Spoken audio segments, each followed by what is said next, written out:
2000 साल पहले तक भारत में शिक्षा व्यवस्था, चिकित्सा व्यवस्था और न्याय व्यवस्था विश्व में सर्वोत्तम मानी जाती थी। हमारी शिक्षा, चिकित्सा और न्याय व्यवस्था नो प्रॉफिट नो लॉस पे चलती थी। आज सबसे ज्यादा लूट शिक्षा, चिकित्सा और न्याय व्यवस्था में चल रही है। इस समय स्कूलों में एडमिशन हो रहे हैं, लूट चल रही है स्कूलों में। एकदम छोटे से छोटे स्कूल में, कस्बों के स्कूल में 4 से 5 हजार रुपए की किताब खरीदनी पड़ रही है, वो भी नर्सरी, केजी, यूकेजी और फर्स्ट के बच्चों के लिए। अगर थोड़ा सा बेटर स्कूल है, थोड़ा हायर चला गया, मिडिल क्लास का है, तो वहां 10 से 12 हजार रुपए में किताब मिल रही है, किताब का सेट मिल रहा है। और थोड़ा हायर क्लास में चला गया तो फिर तो 20 से 25 हजार रुपए लगता है किताब का। यूनिफॉर्म के नाम पे भी लूट चल रही है। छोटे स्कूलों में 4 से 5 हजार रुपए में यूनिफॉर्म सेट आ रहा है, थोड़ा और ऊपर जाते हैं तो 10 से 15 हजार रुपए लग रहा है यूनिफॉर्म का सेट, और हायर में चले गए तो 20 से 25 हजार रुपए। तो चाहे लोअर क्लास हो, चाहे मिडिल क्लास हो, चाहे अपर क्लास हो, सब लोग इस लूट से परेशान है। किताबों में लूट, यूनिफॉर्म पे लूट, फीस में लूट, एडमिशन के नाम पे लूट। कायदे से अगर किसी स्कूल में एडमिशन हो गया तो जब तक उस स्कूल में बच्चा है वहां बार बार एडमिशन थोड़ी होता है। एडमिशन फी एक बार लगनी चाहिए, लेकिन स्कूल में हर साल एडमिशन फी लगती है। मतलब ये भी सरप्राइज की बात है। और ये सब कुछ शिक्षा विभाग को पता है, शिक्षा मंत्री को पता है, सरकार को पता है, शासन को पता है, कलेक्टर को पता है, सबको पता है। ये जो कोचिंग माफिया हैं, जो शिक्षा माफिया हैं, जो किताब माफिया है, ये जो स्कूल माफिया है, इन्होंने पूरे सिस्टम को हाईजैक कर लिया है और शासन प्रशासन देख के चुपचाप खड़ा है। आम जनता के पास कोई रास्ता नहीं है। जनता करे तो क्या करे। अगर थोड़ा सा कोई पेरेंट्स विरोध करता है तो उसको बेइज्जती करते, उसको दुत्कार के भगा देते। किताबों में निगोशिएट तक नहीं करते। 50 रुपए की किताब 500 रुपए में बेचते हैं और एमआरपी पे बेचते हैं। जो किताब एनसीईआरटी की 50 रुपए की मिलती है, सेम वही किताब, वही सिलेबस, उतने ही चैप्टर, प्राइवेट पब्लिशर 500 रुपए में बेच रहे हैं, 10 गुना ज्यादा रेट पे। और ये सब सरकार देख रही है। मध्य प्रदेश में एक अच्छी घटना हुई है, जबलपुर के डीएम ने इसका संज्ञान लिया है। मैं जबलपुर के डीएम साहब को धन्यवाद दूंगा कि उन्होंने सभी स्कूलों से कहा कि भैया एनसीईआरटी किताब लागू करो, और उन्होंने लागू किया। और उसका फायदा ये हुआ कि कम से कम वहाँ के पेरेंट्स को थोड़ी सी आराम मिल गया। लेकिन ये व्यवस्था पूरे देश में होनी चाहिए, केवल जबलपुर में क्यों? केवल एक कलेक्टर ये काम क्यों करे?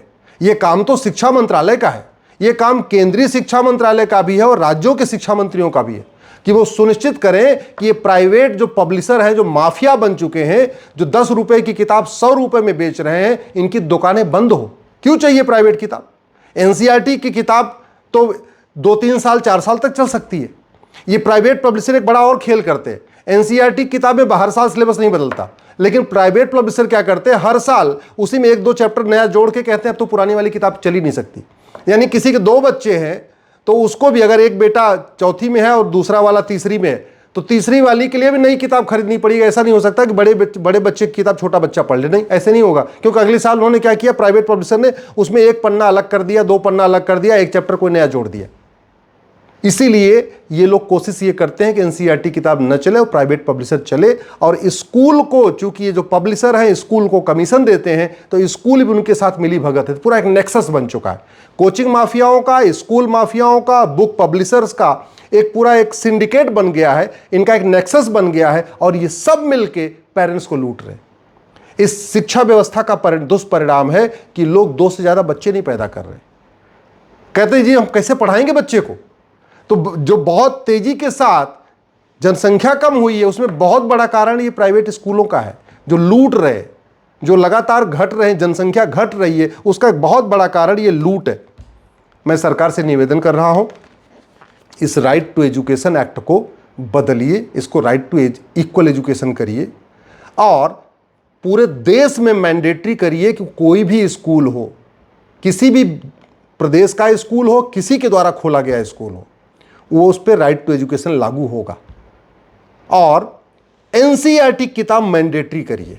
ये दुनिया भर के जो चल रहे हैं सीबीएसई बोर्ड, आईसीएसई बोर्ड, फलाने बोर्ड, ढिकाने बोर्ड, इनको सबको मर्ज करके one nation one education board लागू करिए। अगर एक रेलवे बोर्ड से पूरे देश की रेलवे चल सकती है, ट्रेन चल सकती है, तो एक एजुकेशन बोर्ड से पूरे देश के स्कूल भी चल सकते हैं। इसमें कोई बहुत दिक्कत नहीं है।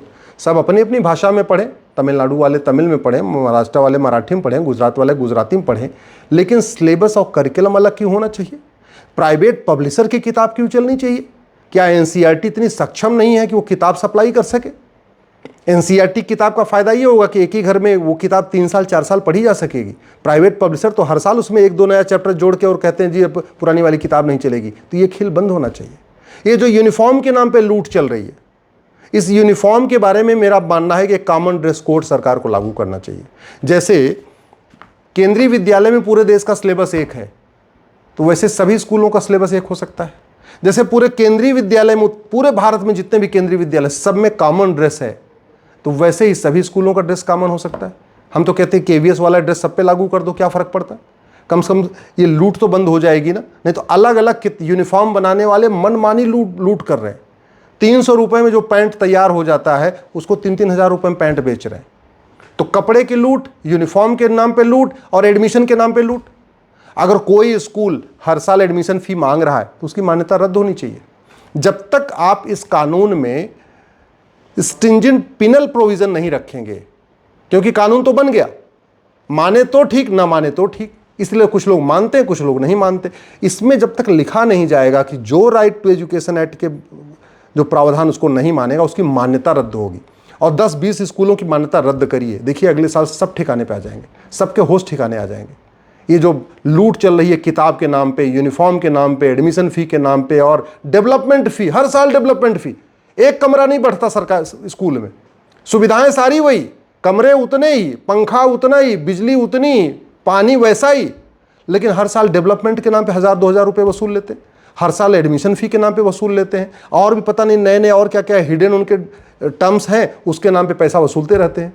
मेरा मानना है भारत में, चलो ठीक है एजुकेशन को हमने व्यापार बना दिया, लेकिन इतना भी व्यापार नहीं बनाना चाहिए जितना आज की डेट में हो गया।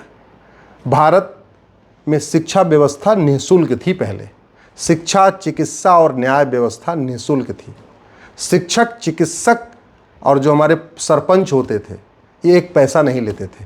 आज शिक्षक, चिकित्सक और हमारे जज मोटा पैसा वसूल रहे हैं।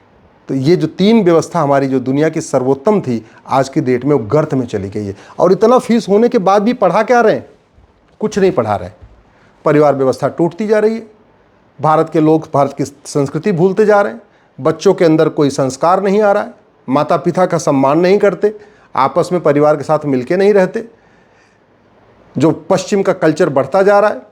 शिक्षा व्यवस्था ऐसा पढ़ाई जा रही है कि स्कूलों में फूहड़ फूहड़ डांस हो रहे, यम नियम सिखाया नहीं जा रहा है, अष्टांग योग सिखाया नहीं जा रहा है, इंद्रियों पर नियंत्रण सिखाया नहीं जा रहा है, माता पिता का सम्मान सिखाया नहीं जा रहा है, आपस में मिलजुल के रहना सिखाया नहीं जा रहा है, हमारे जो पूर्वज थे उनके बारे में सिखाया नहीं जा रहा है, हमारे जो ऋषि महर्षि थे उनके बारे में सिखाया नहीं जा रहा है। हाँ, सिखाया क्या जा रहा है? बाबर, हुमायूं, तुगलक, गजनी, गोरी।